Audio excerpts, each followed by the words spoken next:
Sprinkled across the Wild West are whispers of events throughout history, some more well-known than others, with details passing from ear to ear. Many speak of tragedies, others of triumphs, some of battles lost or won, personal or grouped, but all spread far and wide, and shape the lore of the areas that they tell tale about. This is one of many stories that shaped Arizona, but one that continues to persist to this day. This is the tale of two guns.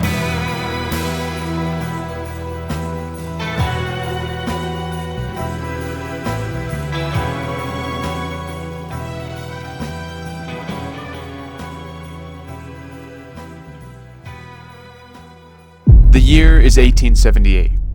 Arizona is an inhospitable, arid landscape, just coming into the view of a full-swing westward expansion from the United States. Indian tribes still dominate here, and this is where we meet Atsa, a young Navajo warrior and his band of brothers who are out hunting for small game in the high deserts of Arizona. Though it's been a long couple of days out in the desert, their hunt is soon coming to an end after successfully killing a mule deer to bring home and share with their camp and families. Atsa and his brothers are on the last leg of their journey home when they spot black smoke in the distance high in the sky, and a heavy and instant feeling befalls them. It's coming from home. They immediately drop everything and begin a mad sprint on horseback back to their camp. When they arrive, their world is devastated. A once thriving community filled with life, happiness, and activities has been reduced to rubble, and the bodies of their community lay all around. After checking for survivors and completing a head count, Atsa realizes that only 3 women are still missing from the bodies, and one of them is his wife, Ayana. As he bends down to remove one last piece of burned canvas from the ground, something he recognizes catches his eye. On the ground is a knife that's been dropped during what happened here, covered in blood, and to Atsa, a warrior of the Navajo people, recognizable as belonging to an Apache raiding party. Blood rage and fury fills his face. There's only one nearby Apache tribe in the area that could have done this. And if they came and went, Atsa knew that they could be tracked and followed. He and his brothers got together and vowed that they would find the Apache raiding party and save Ayana and the other 2 remaining women, and promised each other that they would avenge the death of their families, no matter the cost. They tracked the Apache for 4 days and 4 nights, and dozens of miles through the high deserts of Arizona, through vistas and over buttes. In the blistering sun and the cool desert night, they tracked them into a ravine. Following the ravine led them to an entrance of a cave within it, hidden from the overlooks above, a natural hideaway providing shelter from the harsh desert sun and those nearby. Knowing this is where the Apache were at, they waited. They waited and watched the entrance until nightfall, and began their descent towards the cave to try and find Ayana and the other women while the Apache slept.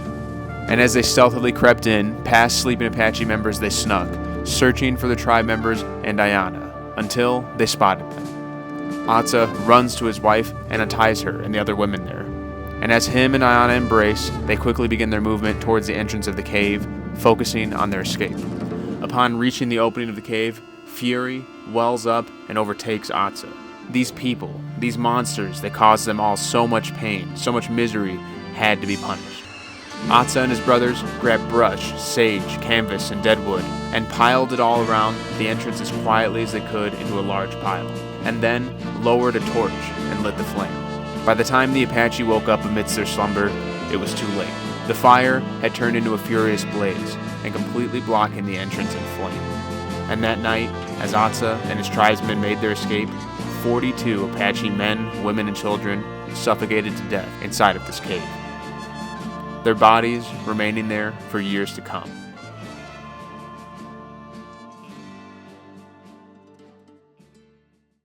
Life for Atsa and Ayana went on, and over the years after, through trading and settling of the area, the story of this event would spread far throughout the West between Europeans and Indians into the 20th century. When the town of Two Guns was formed in 1922, the locals, hearing this tale, dubbed the cavern the Apache Death Cave.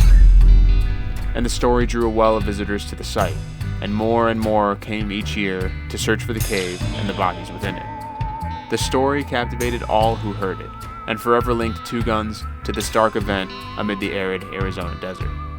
But this was only one half of the tale of Two Guns. The second, spurred into existence by the first, and didn't wait too long to begin writing itself into the pages of history.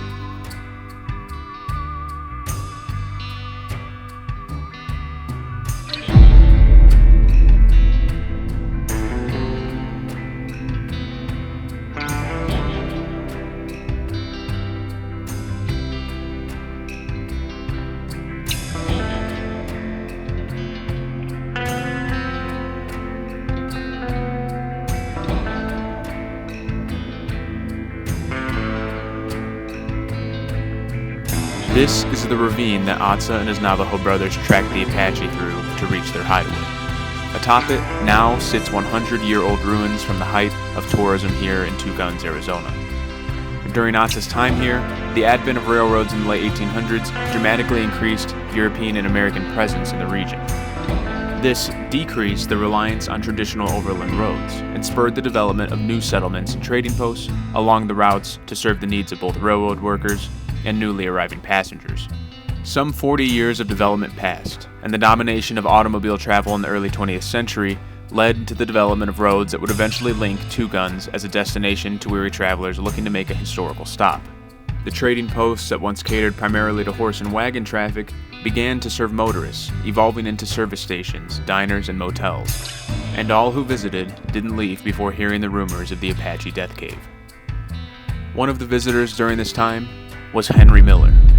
A showman and salesman whom the modern-day town is named after, was a businessman looking to make a name for himself in the early 1920s.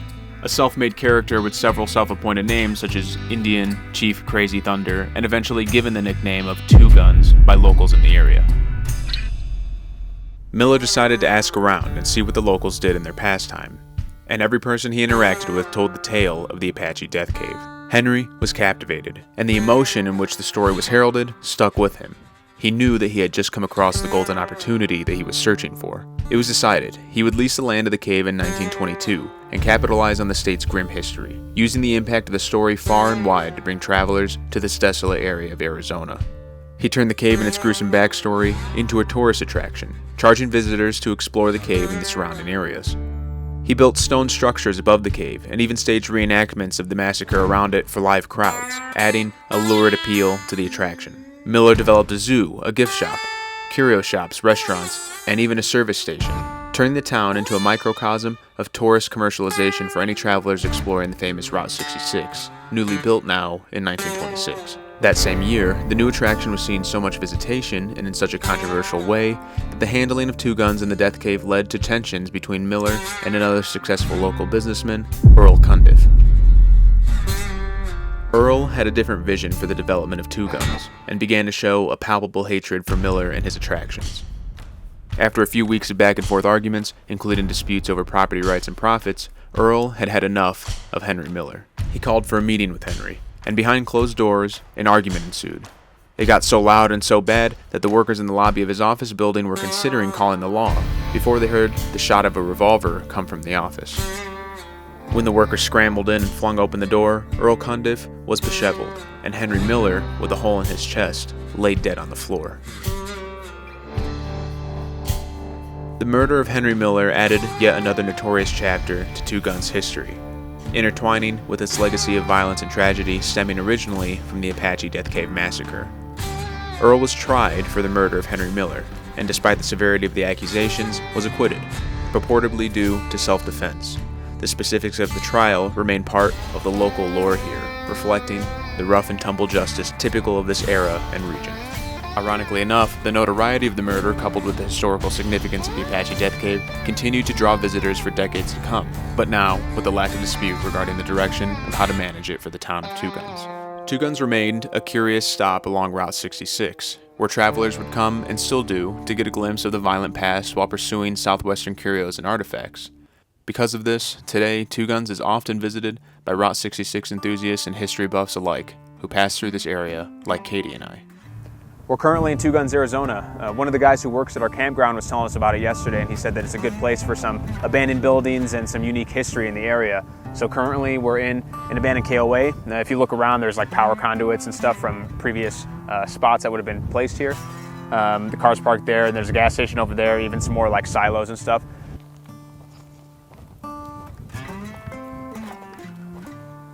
I'm in here in the gas station. This is one of the places that Mr. Miller decided to build when he was doing his escapades out here. It's interesting being in a place like this. What always strikes me, especially in older places, is just the timeline in general. 100 years ago this thing was built. It's a long time. I mean, cars were just barely starting to get moving. I doubt there was anything out here, probably very little highways. Obviously, you got the Route 66, but yeah, I mean, 100-year-old building, standing, relatively fair, and just a little more artistic now, with some badass graffiti. Let's check it out. Street art is definitely one of my favorite art styles. Looking around, there's just so much creativity that goes into it, so much personability and style, and at the same time, you always get dropped knowledge like weld fast and eat ass, or something that makes you chuckle like a poorly drawn Cleveland Brown. But either way, it's always cool to see, and something that's different in every area you go to. Yo, this is for them Texan boys.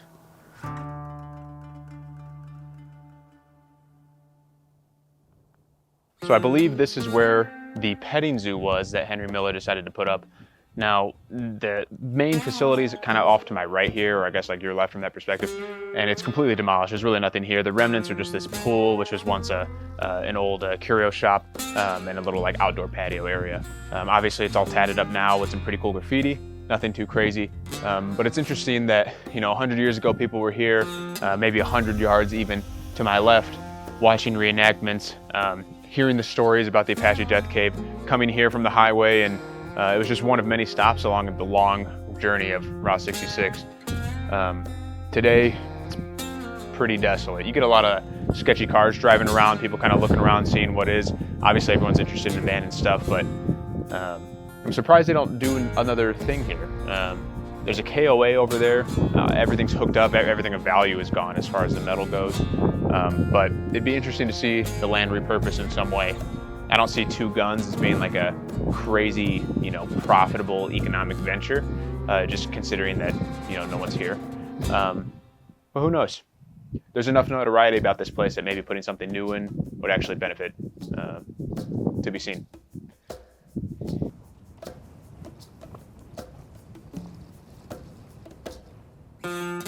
A short walk down the road brings you to the abandoned stone buildings that were originally built by Miller. These were the areas where visitors would look in awe over the reenactments that would take place inside of the ravine, covering the events that happened in the Apache Death Cave. Despite being over 100 years old, the brick and mortar still holds up, and it's interesting to see it stand the test of time, especially with so many visitors here every day. If you go a little bit further down the road, you can get into the ravine and enter near the Apache Death Cave itself, humbly named by the locals now as Butt Love Cave. Going into the cave, it's a little spooky, but the artistic creativity of the local graffiti artists make it a little less daunting. The entrance is about 4 foot high, so most people can fit in, but it's a little more difficult if you're bringing a camera and 2 dogs with you. So, if I can get this to focus, we're in the Death Cave. You can see the entrance back there. Dogs are a little freaked out, but they don't do too much cave exploring. But it's pretty dark. It goes up that direction, and it also goes this direction. So it looks like the other exit is right over here, which it is. And you can see, I'll put the camera down, it leads out that way. So most of this is collapsed in, but to give you a feeling, it sure would be a hell of a place to die. I mean, I'm all for an eye and all that stuff, depends on your worldview, but yeah, I don't know about dying in here. I think it would suck ass. So, let's get the fuck out of here.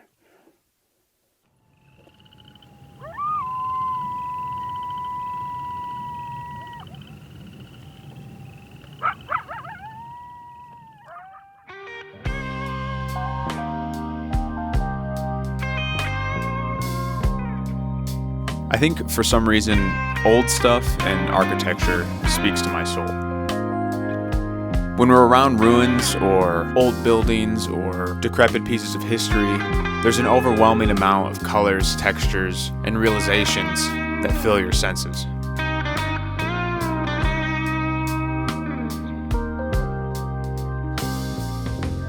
For Katie and I, it's interesting to put yourself in the footsteps of people who have come way before you, and see how it feels and how it must have felt to be where they were. Either way, it sure is cool to look at.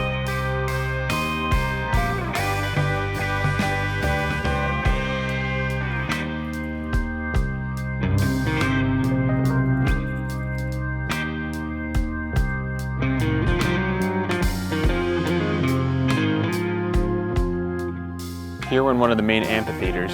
I just showed you, I walked through a couple of the rooms here.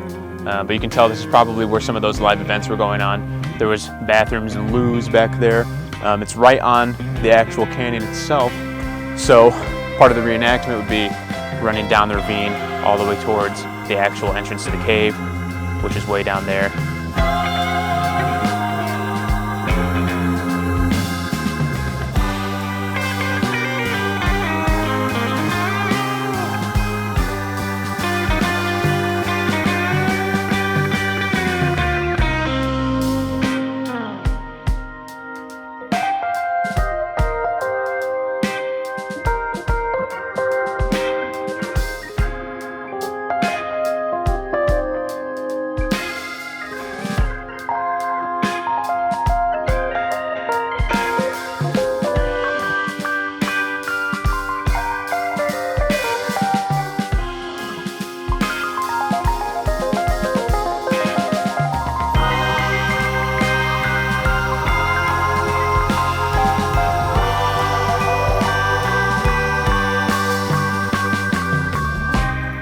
And it's a spectacle, you know what I mean? They're putting on live shows for everyone, attracting tourists, making money, and eventually led to the demise because of it.